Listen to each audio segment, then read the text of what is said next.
先坐下。哪受伤了？给我看看。没事。给我看看。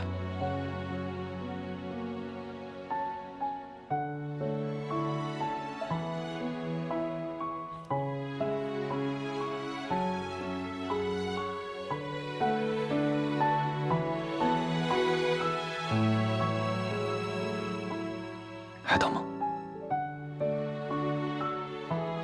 你上山怎么也不跟我说一声？昨晚情况紧急，救人要紧吗？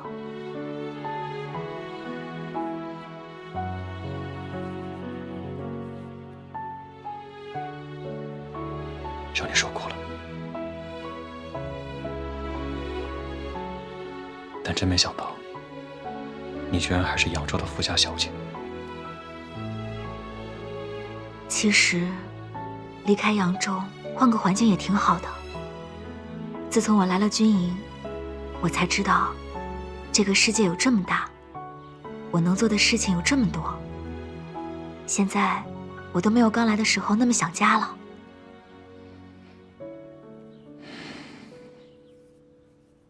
你一个女儿家，漂泊在外，思乡心切，这是人之常情。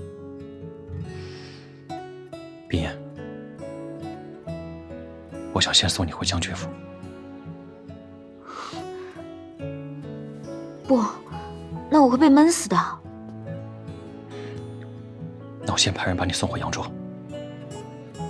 也不要，这边城胜利在望，我要和你一同凯旋南下。但你一个女儿家在军营里，女扮男装太不方便了。这倒是，我在军营中确实是有诸多不便。这样，明年我把军营里的告示牌给撤了。万万不可！你皇命在身，重任在肩，就不必为我多操心了。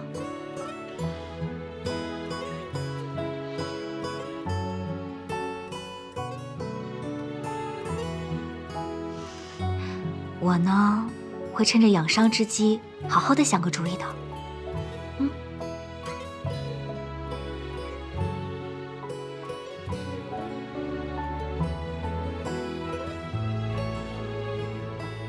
好吧，但你以后必须在我的视线范围内。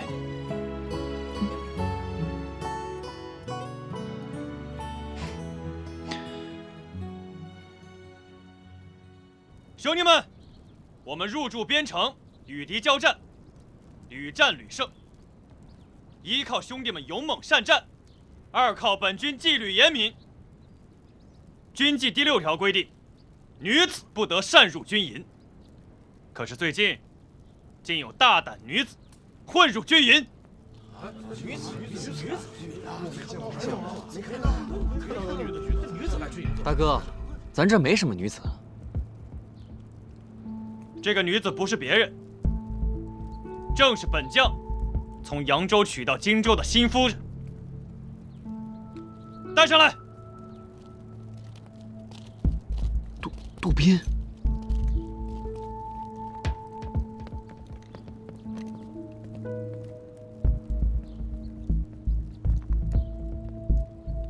大哥，你是不是搞错了？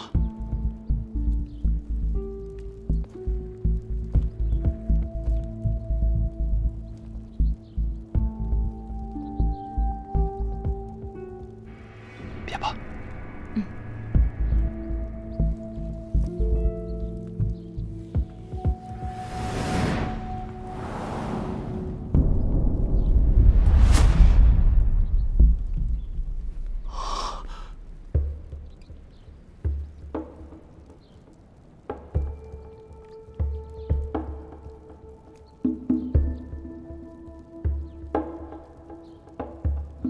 杜宾，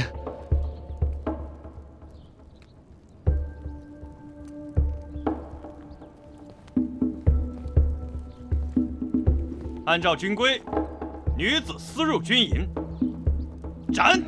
且慢！如此处置，我觉得不妥。为何不妥？她既然是将军夫人，那便不是混入军营的闲杂女子。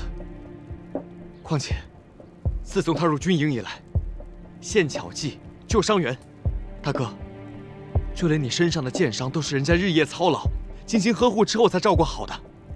你这二话不说就把人家给……反正我觉得不公平。对，不公平，不公平，不公平，不公平，不公平，不公平，不公平，不公平，不公平，不公平，不公平，不公平，不公平，不公平。国有国法，军有军规，不依规矩，难成方圆。她虽然是我尚未谋面的夫人，可她犯了我制定的军规，我袁不屈，赏罚分明。将军，您就饶了杜军医吧。对啊，将军，您就饶了杜军医吧。本将军的夫人犯了军规，本将军难辞其咎，纵容亲眷之罪，也该罚。来人，袁不屈，军棍100。将军不可。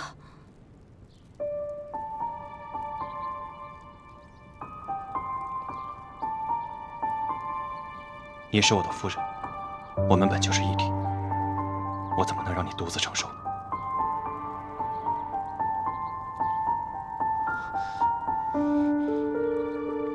打！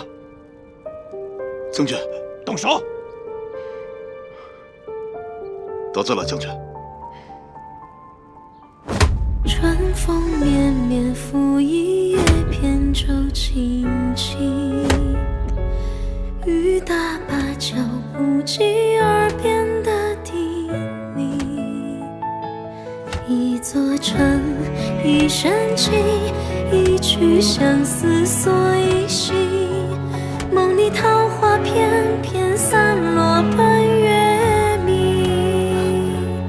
夜雨伴随扬州行，一人撑伞两肩并，花瓣飘零，是你满天深情。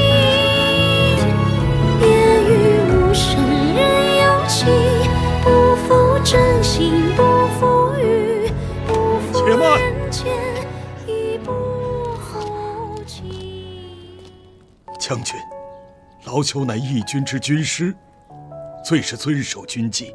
且听老朽一言：当年三国曹丞相有马踏青苗必须斩首之禁令，可偏偏又是丞相的马匹践踏了青苗。为了严守军纪，丞相要自刎谢罪。如果不执法，丞相又不允。后来，众军师请命，要丞相割发代首，以示谢罪。对，割发代首。不知者无罪。将军的牵连之责已然执行，此事就罢了。将军无罪，将军无罪，将军无罪，将军无罪，将军无罪，将军无罪，将军无罪，将军无罪，将军无罪，将军无罪。大哥。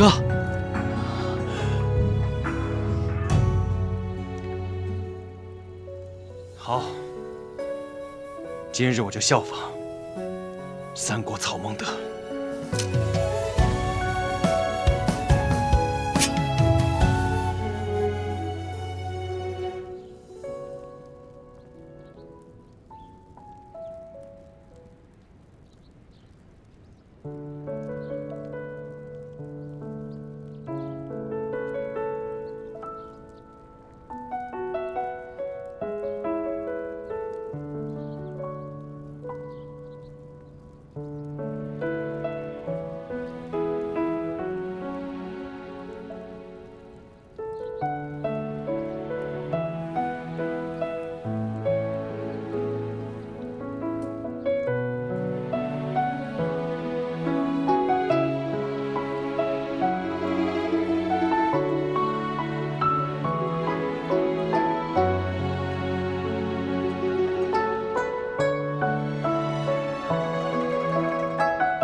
得知师父明日就要启程，徒儿特地前来倾听教诲。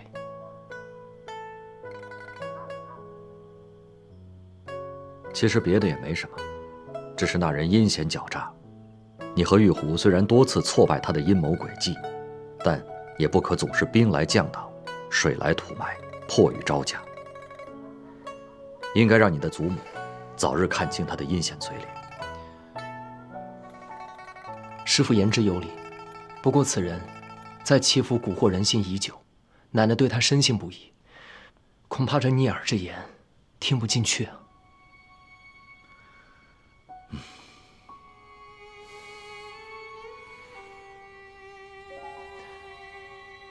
师父，徒儿突然想到一计，我想让奶奶尽快知晓柯世昭在寂静堂父母身上犯下的恶行。怎么样？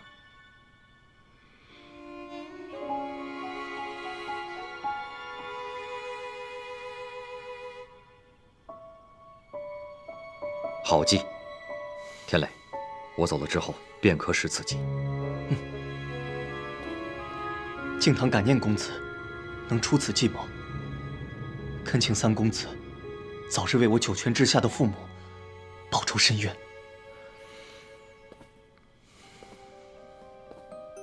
敬堂兄弟，此仇不是不报，时候未到，但一定会有那一天的。多谢三公子，快请起，不必多礼了。师父，那你明日启程一定要小心谨慎，我和玉壶就先回去了。师父，一定要多保重。好，保重。早点回去休息吧。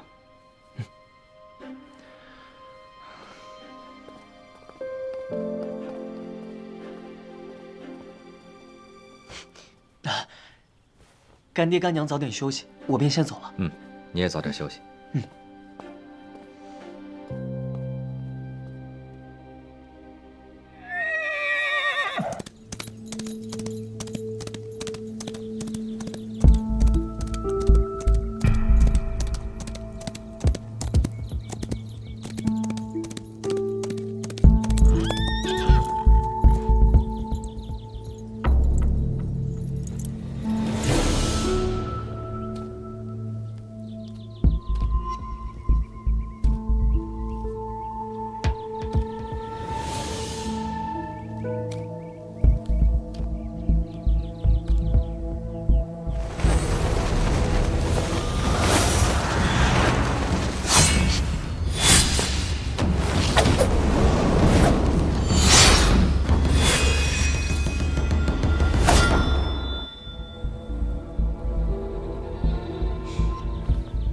故弄玄虚，你怎么认出我的？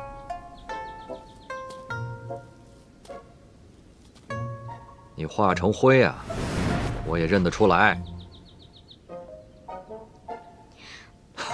不好玩，本来人家就是想让你试试我的功夫长进了没，这么早把人认出来，没意思。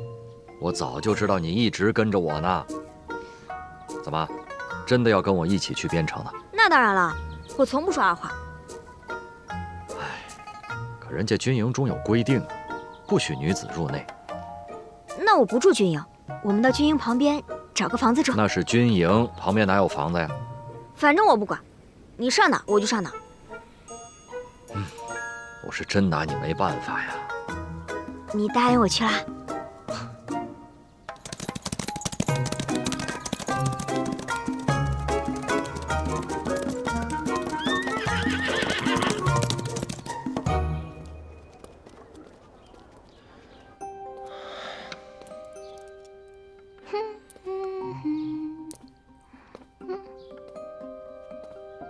天磊，你怎么魂不守舍的？想什么呢？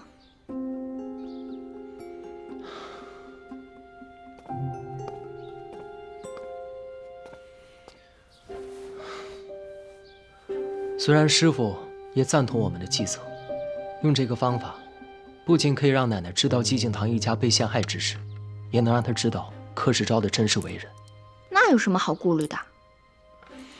但是揭穿此人，又谈何容易呢？你是怕奶奶不相信你？奶奶自然是更相信他了。为什么呀？奶奶年轻时喜欢养兔子，最宠爱的那一只脖子前有一撮红毛，后来得病死掉了，奶奶伤心不已。偏巧，远在江浙的姑母足月生辰，诞下一名男孩，这名男孩的脖子前竟然也有一块红色胎记。奶奶听闻之后，便以为是玉兔转世，亲自前往江州查探，之后便倍加宠爱。此人就是与我大哥同年生辰的柯世昭。竟然有如此巧合之事！这个柯世昭极会笼络人心，整个齐府上上下下，除了我母亲、雅妹之外，所有人都认为他好。你觉得，要是我们没有掌握他的铁证，奶奶会相信我们说的话吗？有道理。所以此计还需周密行事，最好是能够支开柯世昭，单独向奶奶汇报，免得节外生枝。唉，要是他不在府上就好了。对呀，奶奶一直想收回一家外地的商铺，我可以在奶奶耳边吹吹风，让她派柯世昭去速速多办此事。就这么办。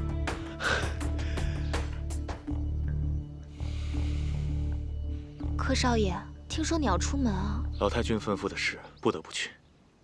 不过听老太君的口风，此事似乎是三少爷提出来的，才让我去收了那商行。这三少爷一向不过问生意上的事情，这次都是怎么了？还有那个三少奶奶也不是个省油的灯，搞不好这一次就是他们二人的诡计。小巧，我此次出门在外，府里的上上下下，你要好好留点心。老太君来了。小巧啊，你身为老太君身边的人，我都记得清清楚楚，你怎会忘了？老太君曾多次说过，人前爱争长与短，人后必然话是非。你以后所有不顺心的事，一定只可以跟老太君讲，不可以人前人后的乱讲，记住没有？是，柯少爷，我知道了。还有啊，哎呀，你走了。还有，我走之后，这府里的上上下下一定要多留点人盯着，还有三少爷那边也要留点心。你看，轿子已经备好了。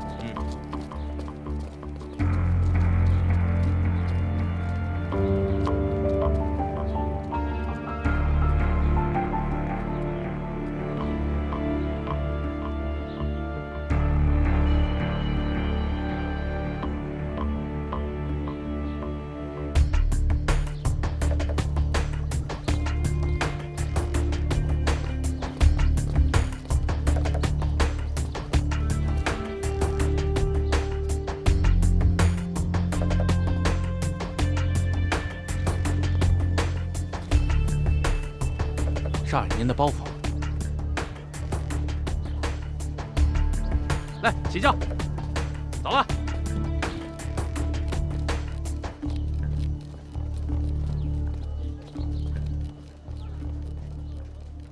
天磊啊，找奶奶有什么事吗？奶奶，最近咱们这儿来了一个戏班，叫鸾喜班，他们演的剧目，我们连听都没听说过呢。现在已经唱红了整个林州城。行吧，那就把这个戏班请到齐府来，为齐府的老老少少专门演上一场，可好？行。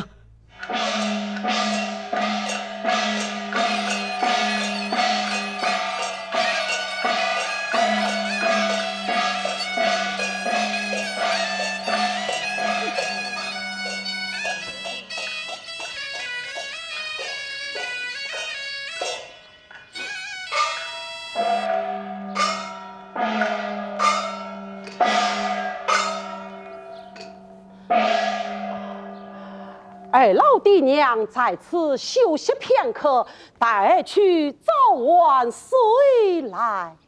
好。哎，天高望地远啊！有缘父此生啊！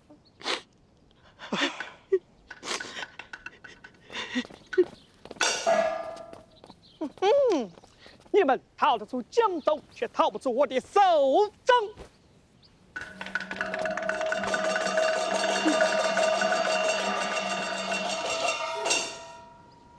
哎呀，周公子啊，你为何就少不了我们呢？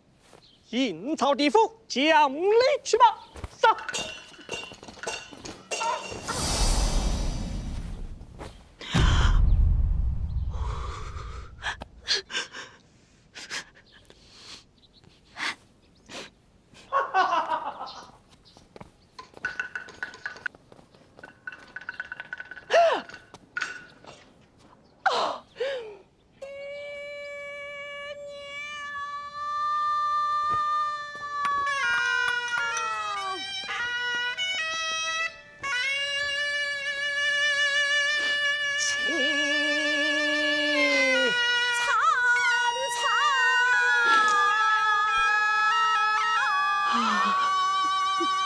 可怜的见爹娘。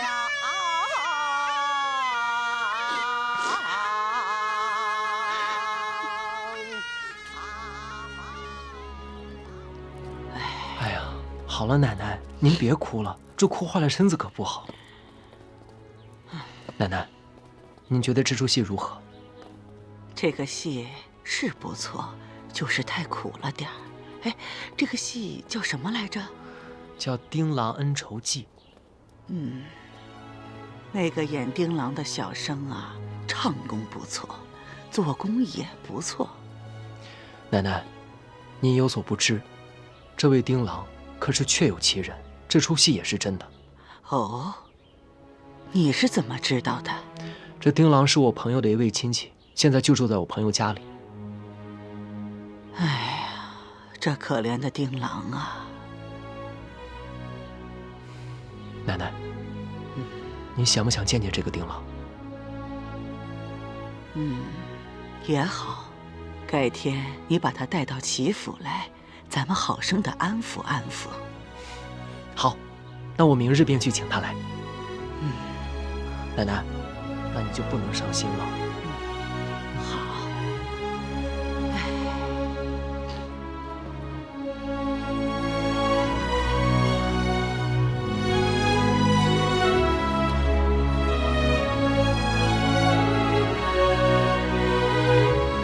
这些都是我精心挑选，给您带的礼物。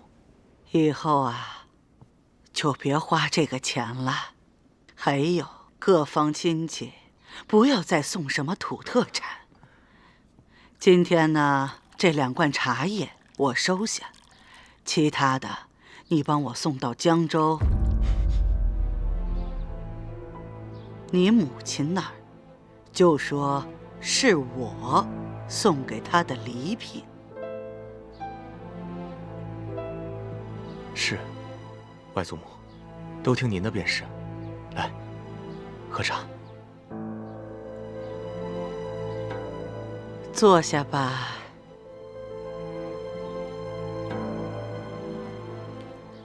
我呀，就剩下你母亲这么一个女儿了，多年不见，十分想念，所以我想到江州去看看她。外祖母，您年纪大了，腿脚多有不便的，不妨让她来林州看您。这江州啊，实在没什么好看的。哎，我就去过江州1次，来去匆匆的，也没见过什么好的景致，所以我想，这江州没什么好看的。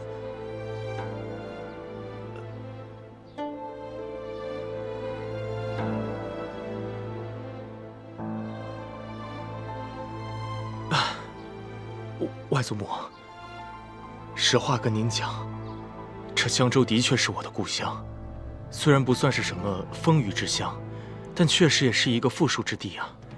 可惜，这江州民风不好，多处泼妇刁民，实在是令人感慨呀。不对呀，当年你父亲在江州是有头有脸的人物，那些鸡鸣狗盗之徒，怎么敢招惹你柯家呢？正是因为我父亲有此背景，还为人正直，眼里从来揉不得沙子，所以宿敌、仇人也多。而如今他已经不在了，可就是有这么一些奸佞小人，喜欢恶意造谣、肆意诽谤。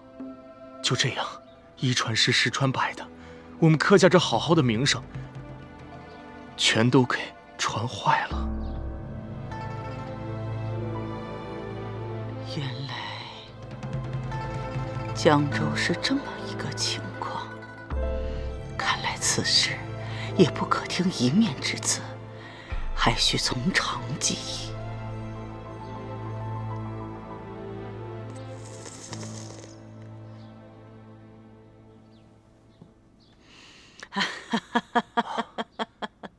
世昭啊，你刚回来，一路辛苦了。等你休息好了，再来给祖母讲讲外面的一路风景。是，外祖母。那世昭先行告退。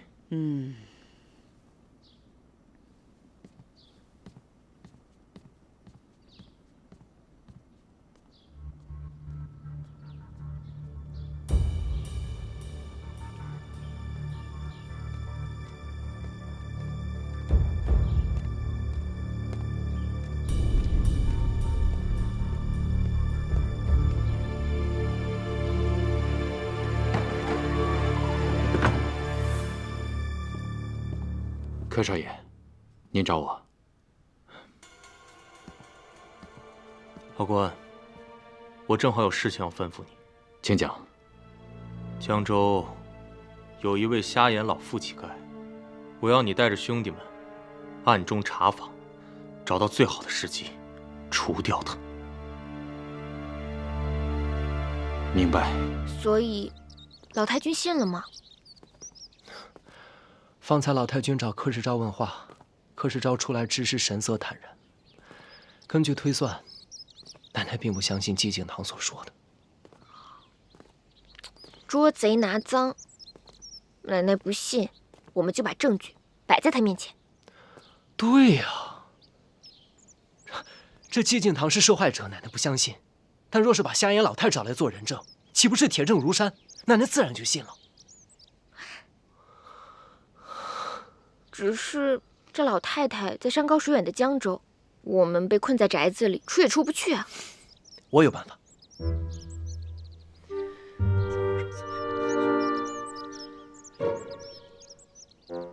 那太好了，我可以说。小声点，我的姑奶奶。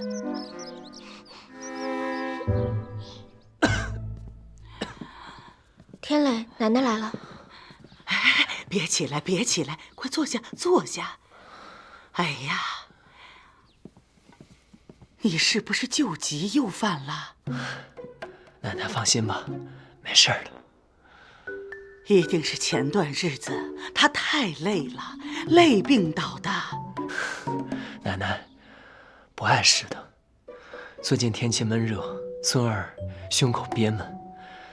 早些年刘师傅在，都会带我去山林别院静养。今年师傅不在，身子也就虚弱些。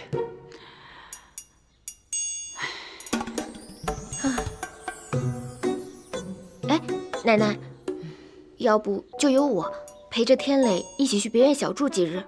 听天磊说，那里山清水秀，空气清新，或许对养病有好处。我怕，若是等着刘若谦师傅回来，天磊不知道要变成什么样子了。也好，要不这样吧，让你表哥派人送你们俩过去。奶奶，表哥他还要打理咱们齐府的生意，公务繁忙，就别再劳他费心了。有冰燕陪我，一切都会处理得妥妥当当。冰燕呐，那我就把天磊托付给你了啊！奶奶，您就放心吧。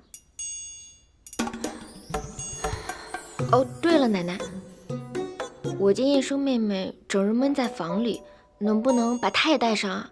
那个别院清新又安静，方便她散心。